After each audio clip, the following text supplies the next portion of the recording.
थांखि लादों आरो बिनि सायावनो जे हेफाजाब गैयै बायदि जे BPFनि बा आथिखालनि BTC सरकारनि सासे EM पानिराम ब्रह्म बिथाङा बुंदों जे मोननांगौब्ला रावबो होबथाबाबो लाखिनो हाया बे बाथ्राखौ बुंदों। ना दुलाराय बर' फरायसा आफाद ट्राइबेल संघ आरो coordination committee of tribal organization Assam CC2आ थांनाय 10 नभेम्बराव जोङो 1 लाख सनापुर मिनि स्टेडियामाव गेदारिंनि गेजेरजों भारत सरकार आसाम सरकार registrar general of India national commission for scheduled tribe आरो ट्राइबेल एफेयार्स डिपार्टमेंट नडेल डिपार्टमेंट मिनिस्ट्रि अफ होम एफेयार्सनो जोङो अलरेडि जोंनि जि स्ट्रं जि रेसिस्टेन्स जे जोङो मोनद' हारि जायफोरा डेभलप जायफोरा पपुलास आरो बे मोनद' हारिया 1.5 कोटि जोङो 14टा हारि ट्राइबेल एक्जिस्टिं ट्राइबेला 45 लाखनि सायाव 1.5 कोटिया जेला जाबसिनगोन 14टा जनगोष्ठीनि 45 लाखनि कुनु बेयाव सिन साब थानाय नङा। जोङो रिक्रुटमेन्टआव एडमिसनाव APSC UPSC आनो जा जोंनि ग्राम सभानिफ्राय पन्सायतनिफ्राय VCDC काउन्सिलनिफ्राय लानानै BTCनि नोङो MCLAनिफ्राय लानानै एसेम्ब्लि पार्लियामेन्ट जों गासैयावबो बिथांमोनजों कब्जा खालामजागोन।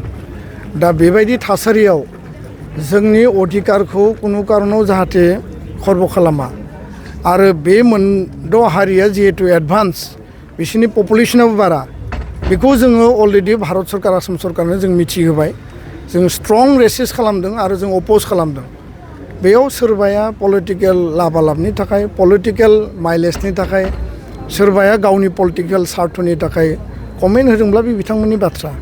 दा जातीयताबादा मा जाति सार्थआ मा जातिनि अस्तित्वआ बबेयाव बड'फाया मानो आन्दलन खालामदोंमोन मानो सेपारेट स्टेट बिदोंमोन बे खोथाखौ सनापुरनि मिनि स्टेडियामाव आं बुंदों।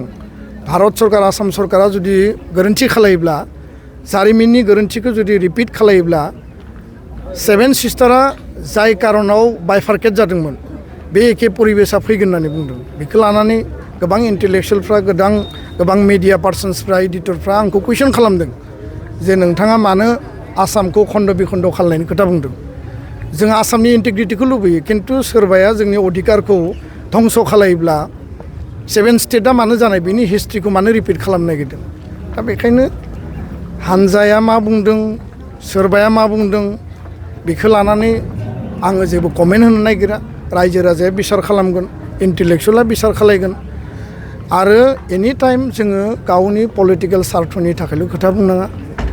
जों बुंदों जे जातिया फार्स्ट जातिनि अस्तित्व आइडेन्टिटिया फार्स्ट ट्राइबेलनि अस्तित्व आइडेन्टिटिया फार्स्ट नोंनि ट्राइबेला थायाबा नोंनि जातिया थायाबा नों पलिटिक्सखौ बहा खालायगोन।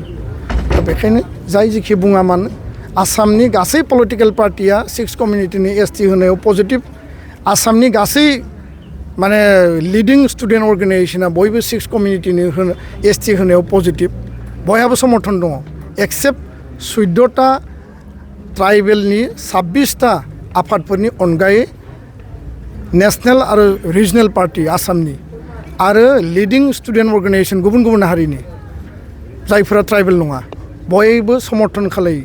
बेबायदि डेन्जार सिटुएसनाव जों बोरै सार्भाइभ खालायगोन बेखौसो जों साननांगौ दा। गोजोन्थों। गौरां दैसानि